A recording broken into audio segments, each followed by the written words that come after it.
ఈ కొలరెక్టల్ మనం క్యాన్సర్ విషయానికి వస్తే ఆల్మోస్ట్ 35% పూర్ డైట్ కారణంగానే వస్తుందని చెప్పేసి అంటున్నారు.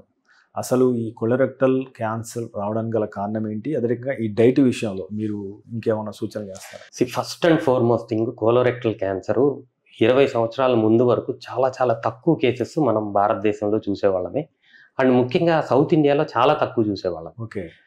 మన న్యాచురల్ డైట్, మనం రెగ్యులర్గా తీసుకునే ఆహారంలో పసుపు, ఇలా ఫ్రెష్ ఫ్రూట్స్, ఫ్రెష్ వెజిటబుల్స్, ఇవన్నీ they are protective for colorectal cancer.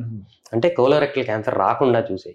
ఎప్పుడైతే మనం we have turn to processed meat, processed foods, fresh fruits, vegetables తగ్గిపోయి న్యాచురల్ ఫుడ్స్కి దూరం వెళ్ళిపోయామో ఈ కోలోరెక్టల్ క్యాన్సర్ ఇన్సిడెన్స్ మనం పెరుగుతుంది చూస్తున్నాం. ఓకే.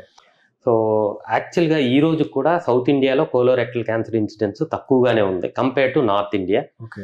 కొన్ని ఏరియాస్ స్టడీ చేసి అధ్యయనం చేస్తే సౌత్ ఇండియాలో ఇంకా తక్కువే ఉంది. బట్ స్టిల్ ఈ రోజు కూడా మనం కోలోరెక్టల్ క్యాన్సర్ చూస్తున్నాం. స్పోరాడిక్ కేసెస్ కానీ ఫెమిలియల్ కేసెస్ కానీ మనకి డెఫినెట్గా ఉన్నాయి. సో కోలోరెక్టల్ క్యాన్సర్ ఇన్సిడెన్స్ యాక్చువల్గా ముందు కన్నా కంపేర్ చేస్తే పెరుగుతుంది. అది జస్ట్ బికాస్ మన డైటరీ హ్యాబిట్స్ మారిపోవటం వల్ల. Go back to your native diet. మనం ఈ ఏరియాలో మనం పండ్లు, కాయగూరలు అండ్ ఫ్రెష్, ఒకవేళ మీట్ తీసుకున్నా it was fresh meet, processed meet కాదు. ప్రాసెస్డ్ ఫుడ్స్ మనం తీసుకునే అలవాట్లేదు. అవన్నీ మానేస్తే ఇన్సిడెన్స్ ఆఫ్ కోలోరెక్టల్ క్యాన్సర్ తగ్గిపోయే అవకాశం ఉంది. మల్టిపుల్ అదర్ క్యాన్సర్స్ కూడా తగ్గే అవకాశం. మీరు తీసుకునే అదే మందులు, అదే నాణ్యమైన మందులు, కానీ సగం ధరకే. అవును, మెడ్ ప్లస్ బ్రాండ్స్ పై 50 to 80% తగ్గింపు.